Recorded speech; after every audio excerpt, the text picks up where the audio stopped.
میرے کیسے مددگار ثابت ہو رہے ہو۔ پھر حضرت ابراہیم نے کیا کیا؟ ویسے ہی کیا جیسے حضرت اسماعیل نے کہا، اچھی طرح باندھ دیا، چھری کو تیز کیا، پیٹھ کے بل لٹا دیا، یعنی پیشانی کے بل الٹا لٹا دیا، اب چہرے سے نظر ہٹا لی اور گلے پر چھری چلا دی۔ انہوں نے اپنا کام کر دیا۔ ایسا نہیں کہ حضرت ابراہیم نے چھری نہیں چلائی تھی، بالکل ایگزیکٹلی رسی سے باندھ کر الٹا لٹا کر چھری تیز کر کے اپنے لخت جگر پر حضرت ابراہیم نے چھری چلا دی، مگر چھری نے اپنا کام نہ کیا۔ چھری بھی تو حکم کی جناب باندھی ہوئی ہے نا، رب کا حکم تو سب پہ چلتا ہے نا۔ چھری نے کام نہ کیا۔ اب کیا ہوا؟ حضرت ابراہیم پر اب وحی نازل ہوئی، ترجمہ کنز الایمان، اور ہم نے اسے ندا فرمائی کہ اے ابراہیم تو نے خواب سچ کر دکھایا، ہم ایسا ہی صلہ دیتے ہیں نیکوں کو، بے شک یہ روشن جانچ تھی اور ہم نے ایک بڑا ذبیحہ اس کے فدیے میں دے کر اسے بچا لیا۔ اب کیا ہوا؟ حضرت اسماعیل کی جگہ جنت سے ایک مینڈھا لایا گیا۔ حضرت جبرائیل جنت سے مینڈھا لے کر آئے اور دور سے اونچی آواز میں کہا، اللہ اکبر، اللہ اکبر۔ جب حضرت ابراہیم نے یہ آواز سنی تو اپنا سر آسمان کی طرف اٹھایا، جان گئے کہ اللہ کی طرف سے آنے والی آزمائش کا وقت گزر چکا ہے، بیٹے کی جگہ فدیے کے لیے مینڈا بھیجا گیا، لہٰذا خوش ہو کر کہا لا الہ الا اللہ واللہ اکبر۔ جب حضرت اسماعیل نے یہ سنا تو وہ کہتے ہیں، نیچے لیٹے ہوئے ہیں، وہ کہتے ہیں اللہ اکبر وللہ الحمد۔ اس کے بعد یہ تینوں مبارک الفاظ مل کر اس کی سنت جو ہے وہ قیامت تک جاری ہو گئی ہے۔ اب سنو، عید کے دن جو ہم مل کر پڑھتے ہیں نا، اللہ اکبر، لا الہ الا اللہ واللہ اکبر وللہ الحمد۔ پہلا حصہ جبرائیل نے کہا، دوسرا حصہ حضرت ابراہیم نے کہا، تیسرا حصہ حضرت اسماعیل نے کہا۔ یہ تینوں مقدس جملے بن کر ساری دنیا کے لیے قیامت تک کا ورد بن گیا۔ اللہ اکبر، کیا خوبصورت ادائیں ہیں، اللہ والوں کا جذبہ کیسا ہے۔ اے میرے میٹھے اسلامی بھائیوں، اب یہ جنتی مینڈا جو تھا، اس کے جو سینگ تھے نا، وہ بہت عرصے تک کعبے کی چھت میں کعبے میں رکھے گئے، مگر ایک عرصے کے بعد کعبے شریف میں آگ لگ گئی اور وہ سینگ اس میں جل گئے، ورنہ شاید وہ آج بھی ہمیں جو ہے وہ دیکھنے کو ملتے۔ اب ایک بڑا اہم مسئلہ اس واقعے سے جو ملتا ہے، اب کوئی اور شخص بھی ہو سکتا ہے خواب دیکھے کہ اپنے بیٹے کو ذبح کرو، تو کیا اس کو بھی صبح اٹھ کے بچہ ذبح کر دینا چاہیے؟ ہو سکتا ہے کوئی دیکھ لے، بھائی ہم نے تو بیان بھی سنا تھا، حضرت ابراہیم نے بھی ایسا کیا، ہم بھی ایسا کریں گے۔ تو یاد رکھیے، انبیاء کا خواب جو ہے وہ وحی ہوتا ہے، انبیاء کا خواب حقیقت پر مبنی ہوتا ہے۔ عام امت میں اور کوئی بھی اس پر عمل نہیں کرے گا۔ کوئی اگر یہ خواب دیکھ بھی لینا کہ کہا جا رہا ہو کہ بچے کو ذبح کرو، اگر اس نے بچے کو ذبح کیا تو وہ حرام کرے گا، وہ اپنے بچے کے پر ظلم کرے گا، یاد رکھیے۔ تو یہ کبھی بھی کوئی نہیں کر سکتا، اس کی بالکل بھی اجازت نہیں ہے۔ اور حضرت جبرائیل علیہ السلام اللہ کے حکم سے حضرت ابراہیم نے جب اپنے پیارے بیٹے کو ذبح کیا تو اس وقت اس کی جگہ حضرت جبرائیل نے جنتی دمبے کو ذبح کر دیا۔ تو اے میرے بیچ اسلامی بھائی، یہ تاریخی واقعہ ہے۔ اس سال بھی ہم نے قربانی کرنی ہے انشاءاللہ۔ جو صاحب نصاب ہیں انہوں نے قربانی کرنی ہے نا انشاءاللہ۔ ہاں، یہ نصیب والوں کو ملتا ہے موقع، اس میں کنجوسی نہیں کرنی چاہیے۔ بعض لوگ پورے گھر کی طرف سے ایک بکرا کر دیتے ہیں، ایسی قربانی نہیں ہوگی۔ جتنے لوگوں پر قربانی واجب ہے، جو صاحب نصاب ہیں، یہ پتہ ہونا چاہیے کہ نصاب کتنا ہے آج کل۔ اگر جو صاحب نصاب ہے اس پر قربانی واجب، اور اس کے فضائل کیسے، اللہ اکبر۔ ذرا فضیلت سنیے اور ایمان تازہ کیجئے۔ اللہ کے حبیب علیہ السلام کے بہت سارے فرامین موجود ہیں، بلکہ ایک حدیث کا مضمون تو کچھ اس طرح آتا ہے کہ جو یہ سواریاں ہیں، یہ جو قربانیاں ہیں، یہ بندے کی جنت میں پل صراط کے کراس کرنے کے لیے، جنت میں جانے کے لیے سواریاں بن جائیں گی۔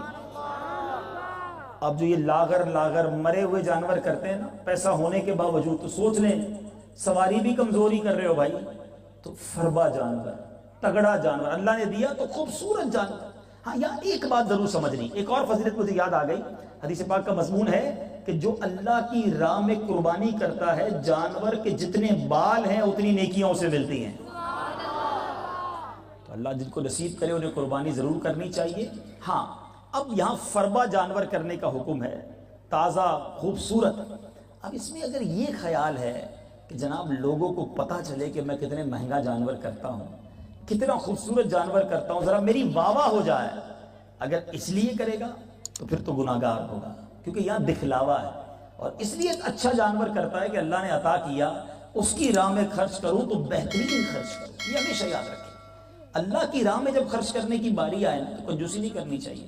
چوتھے پارے کی پہلی آیت ہے، لن تنالوا البر حتى تنفقوا مما تحبون، تم ہرگز بھلائی کو نہیں پہنچ سکتے جب تک راہ خدا میں اپنی پیاری چیز خرچ نہ کرو۔ اللہ کی راہ میں خرچ کرنے کی باری آتی ہے، ہم کیا کرتے ہیں؟ وہ چیز عموماً خرچ کرتے ہیں جو ہمارے کام کی نہیں ہوتی ہے۔ کھانا گھر میں بچ گیا، چلو کسی مدرسے میں بھیج دو، کسی فقیر کو دے دو، ہمارے کام کا نہیں ہے نا، اب دے دو۔ چپل پھٹنے لگ گئے ہیں، اب کسی غریب کو دے دیتے ہیں۔ کپڑے پرانے ہو گئے ہیں، چلو یار کسی مدرسے میں بھجوا دیتے ہیں۔ آپ سوچئے، اللہ کی راہ میں دینا ہے تو گھٹیا مال، سوچئے ہم اپنے دوست کو دیتے ہیں یہ مال، اپنے بچوں کو کھلائیں وہ مال جو ہم اللہ کی راہ میں دیتے ہیں۔ اللہ محتاج نہیں ہے، یاد رکھنا، وہ دل دیکھتا ہے، وہ ہماری نیتوں کو دیکھتا ہے کہ یہ بندہ جس کو میں نہیں دیا ہے، دیا کس نے؟ اللہ نے۔ اور جب اس کی باری، اس کی راہ میں دینے کی باری آئی تو پھٹا پرانا پھینکنے والا، خود سوچو، ٹھیک ہے بچ جائے تو دینا چاہیے کسی کو، لیکن جب دل سے دیں تو اس کا مزہ اور ہے نا۔ ہمارا تو حال ایسا ہو گیا، میں آپ کو ہماری نیچر اور ہماری طبیعت بتانا چاہتا ہوں۔ مثال کے طور پر آپ کبھی جمعہ پڑھنے مسجد میں گئے اور مسجد کے انتظامیہ کی طرف سے کوئی ڈبہ وغیرہ آپ کے سامنے آیا، کبھی چندہ دیجیے، آج آپ کا دل سخاوت جو ہے وہ دریائے سخاوت جوش پہ، آپ نے کہا چلو یار آج 50 روپے جو ہے مسجد کے ڈبے میں ڈالتے ہیں۔ آپ نے جیب سے پرس نکالا، آپ کے جیب میں 2 نوٹ ہیں، ایک 50 روپے کا نیا کڑک نوٹ اور ایک پرانا سا نوٹ۔ اپنے آپ سے پوچھو کون سا نوٹ ڈالو گے مسجد کے ڈبے میں؟ پرانا ڈالتے لوگ، حالانکہ وہ کڑک والا 55 روپے کا نہیں ہے، وہ بھی 50 والا ہی ہے، لیکن ہم سمجھتے ہیں یار بس یہ دے دو، یہ پرانا ہے نا، اس کو دے دو۔ یعنی آپ سوچئے، محبت کے ساتھ، خوش دلی کے ساتھ، اچھے طریقے سے کیوں اللہ کی راہ میں خرچ نہیں کرتے؟ اتنا مائنڈ سیٹ خراب ہو گیا، اتنا دماغ عجیب و غریب ہو گیا ہے۔ گھر میں 3-4 بچے ہوں نا، ایک بچہ بڑا زبردست سمجھدار ہوشیار سبق یاد کرنے والا، ہم کہتے ہیں یار اس کو تو ڈاکٹر بنائیں گے۔ اچھا دوسرا بچہ بڑا حساب کتاب میں ماہر ہے، اس کو اکاؤنٹنٹ بنائیں گے، حساب آتا ہے اس کو۔ تیسرا گھر میں ٹوٹے پھوٹی چیزیں جوڑ لیتا ہے، یار اس کا بڑا ٹیکنیکل دماغ ہے، اس کو انجینئر بنائیں گے۔ اور چوتھا بچہ جو کسی کام کا نہیں ہے، نہ سبق یاد کرتا ہے، روز لڑائی کرتا ہے، یار یہ کسی کام کا نہیں، اس کو مدرسے میں ڈال دو۔ اب خود سوچیں، ہم بچہ بھی مدرسے میں وہ دیں گے جو ہمارے کام کا نہیں ہے۔ یہ ظلم نہیں کرتے ہم؟ اللہ سے محبت کرو، اللہ کی راہ میں بہترین خرچ کرو، وہ رب تمہیں اور عطا فرمائے گا، اور بہترین عطا فرمائے گا۔ خرچ کرنے والے تو بنو نا۔ اچھا بعض اوقات جو بہترین ہوتا ہے نا، وہ جب خرچ کرتے ہیں تو بندہ کہتا ہے میں بہترین دے دوں گا تو پھر میرے پاس سے تو چلا جائے گا۔ ارے بھائی وہ بہترین دیا کس نے؟ اللہ نے دیا نا، اس کے خزانے کم ہیں کیا؟ وہ اور عطا کرے گا، اور بہترین عطا کرے گا۔ تو بہرحال میرے میٹھے اسلامی بھائیوں، بہترین جانور، بقرعید آ رہی ہے، بہترین جس کو اللہ نے نوازا ہے اپنی حیثیت کے مطابق بہترین جانور قربان کریں، اور ریاکاری سے، دکھلاوے سے بچنا۔ بات چلی ہے قربانی کے جانور کی، تو قربانی کی کھالیں بھی اپنی دعوت اسلامی کو دینی ہے انشاءاللہ، دینی بھی ہے اور کروانی بھی ہے انشاءاللہ۔ اچھا اب امتحان، اس بیان سے ایک اور بھی تو ٹاپک سیکھنا ہے نا۔ کتنا بڑا امتحان تھا حضرت ابراہیم پر، بچہ قربان کر دے، مگر پیچھے نہیں ہٹے ہیں۔ ہم تو چھوٹے چھوٹے امتحان پہ گھبرا جاتے ہیں، تھوڑی طبیعت خراب ہو تو شکوے، شکایت، پتہ نہیں کیوں بیمار ہو گیا ہوں، میں نے کیا قصور کیا ہے، میری بیماری دور ہی نہیں ہوتی ہے، ارے بھائی سارے صحت مند ہیں، میں بیمار ہو گیا، کسی کا کاروبار میں نقصان ہو جائے، وہ شکوے شکایت، پتہ نہیں میرے کاروبار کیوں پیچھے رہ جاتا ہے، میں سب سے پیچھے رہ گیا، اللہ نے مجھے کچھ دیا ہی نہیں ہے۔ استغفر اللہ، استغفر اللہ۔ یہ وہ آیت بھول گئے، ان اللہ مع الصابرین، اللہ صابروں کے ساتھ ہے، تمہیں آزمایا جائے گا، یہ قرآن نے پہلے فرما دیا۔ وَلَنَبْلُوَنَّكُمْ بِشَيْءٍ مِّنَ الْخَوْفِ وَالْجُوعِ وَنَقْصٍ مِّنَ الْأَمْوَالِ وَالْأَنفُسِ وَالثَّمَرَاتِ وَبَشِّرِ الصَّابِرِينَ الَّذِينَ إِذَا أَصَابَتْهُمْ مُصِيبَةٌ قَالُوا إِنَّا لِلَّهِ وَإِنَّا إِلَيْهِ رَاجِعُونَ۔ ہم تمہیں آزمائیں گے، قرآن نے اعلان کیا، کس سے؟ بھوک سے، ڈر سے، مالوں کی کمی سے، پھلوں کی کمی سے، اولاد سے، اور خوشخبری ہے ان کے لیے جو صبر والے ہیں۔ آزمایا جائے گا، کربلا والوں کو آزمایا گیا، حضرت ابراہیم کو آزمایا گیا، بڑے بڑے انبیاء اور صحابہ کو آزمایا گیا۔ آج تھوڑی آزمائش آتی تو ہم فیل ہو جاتے ہیں۔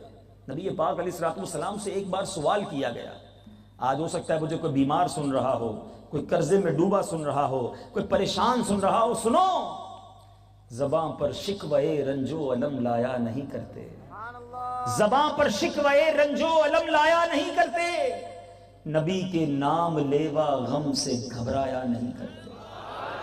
غم تو، امتحان تو آئے گا، مرد بنو نا، یہ امتحان ہے تمہارا، اللہ کی رضا پر راضی رہو۔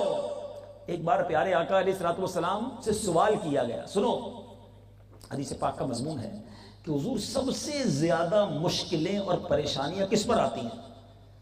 اللہ کے حبیب علیہ الصلوۃ والسلام نے فرمایا انبیاء پر، انبیاء پر سب سے زیادہ۔ فرمایا حضور اس کے بعد؟ فرمایا جو اس کے بعد اللہ کے جتنا قریب ہوتا ہے۔ فرمایا جو دینداری کے حساب سے بندے پر مشکلیں آتی ہیں۔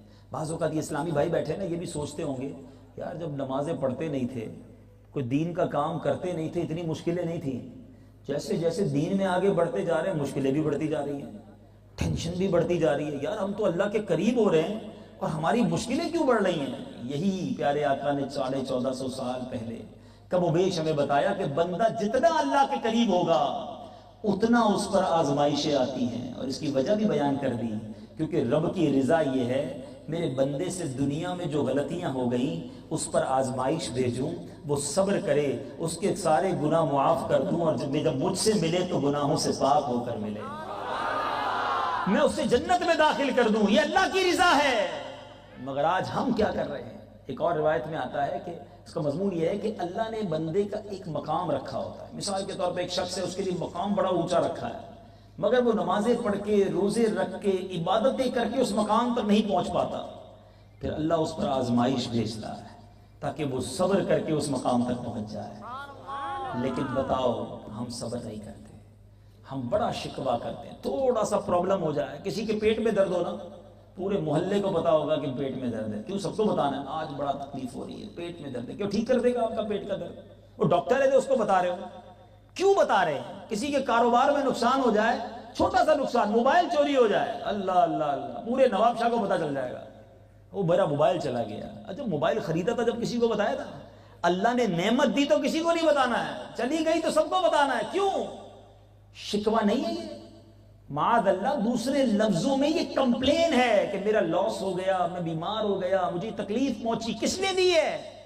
اللہ نے دی ہے، صبر کرو ورنہ صبر کا ثواب بھی چلا جائے گا۔ اچھا پھر کیا کرتے؟ بس جناب بڑا نقصان ہو گیا کاروبار میں، بہت نقصان ہو گیا، بڑا پریشان ہوں، بس اب تو صبر ہی کر رہا ہوں۔ ہم کون سا صبر ہے بھائی؟ زمانے کو بتا کر صبر نہیں ہوتا۔ ایک جملہ بڑا مشہور ہے نا، صبر جمیل، بڑے بڑے لوگ کہتے ہیں اللہ آپ کو صبر جمیل عطا فرمائے، کبھی معلوم کرنے کی کوشش کی صبر جمیل ہے کیا؟ یہ کسی جمیل بھائی کا صبر نہیں ہے، صبر جمیل کی تعریف سن لو۔ آج علماء لکھتے ہیں صبر جمیل یہ ہے کہ بندہ مصیبت زدہ اور غیر مصیبت زدہ، یعنی ایک بندہ پریشان ہے، اس کو بڑا مصیبت آئی ہوئی ہے، اور دوسرا بالکل ٹھیک ہے، دونوں میں فرق نہ کر سکے، اسے پتہ نہ چلے کہ کون مصیبت میں ہے، اس کے چہرے سے بھی پتہ نہ چلے۔ ہمارا تو چہرہ ہی بیٹھ جاتا ہے، لوگ پوچھتے ہیں خیر تو ہے، کیا ہو گیا ہے، پھر ہم بتاتے ہیں یہ پرابلم ہو گیا ہے۔ نہیں، صبر جمیل یہ ہے میں جانوں میرا رب جانے، کسی کا احسان کیوں اٹھائیں، کسی کو حالات کیوں بتائیں، کسی کا احسان کیوں اٹھائیں، کسی کو حالات کیوں بتائیں، تم ہی سے مانگیں گے تم ہی دو گے، تمہارے در سے ہی لو لگی ہے۔ پریشان ہو تو اللہ سے مانگو نا، پریشان ہو تو اللہ کے حبیب سے عرض کرو نا۔ اعلیٰ حضرت لکھتے فریاد امتی جو کرے حال زار میں، ممکن نہیں کہ خیر بشر کو خبر نہ ہو، واللہ وہ سن لیں گے، فریاد کو پہنچیں گے، اتنا بھی تو ہو کوئی جو آہ کرے دل سے، پکارو تو صحیح نا، سارے جہان کو بتانا ہے، نہ کریں ایسا۔ ایک بار حضرت رابعہ بصریہ بڑی صوفی بزرگ ہیں، ایک شخص کو دیکھا سر پہ پٹی بندھی ہے، سر میں درد ہوتا ہے لوگ پٹی باندھتے ہیں نا، اب بات بڑی گہری ہے، اللہ کرے آپ سمجھ جائیں۔ تو حضرت رابعہ بصریہ نے دیکھا کہ اس نے سر پہ پٹی باندھی ہوئی ہے، تو آپ نے کہا پٹی کیوں باندھی ہے؟ کہ حضور سر میں درد ہے، طبیعت خراب ہے، اس لیے پٹی باندھی ہے۔ حضرت رابعہ بصریہ نے کہا کبھی صحت کی پٹی بھی باندھی تھی؟ ہاں بات گہری ہے، اتنی جلدی سمجھ نہیں آئی۔ کیا فرمایا؟ کبھی صحت کی پٹی بھی باندھی تھی۔ اس کا مطلب کیا ہوا؟ اللہ نے تمہیں ساری زندگی صحت مند رکھا، کسی کو بتایا؟ شکر ادا کیا؟ چند دن کے لیے بیمار ہوئے تو سب کو بتاتے ہو اللہ نے بیمار کر دیا؟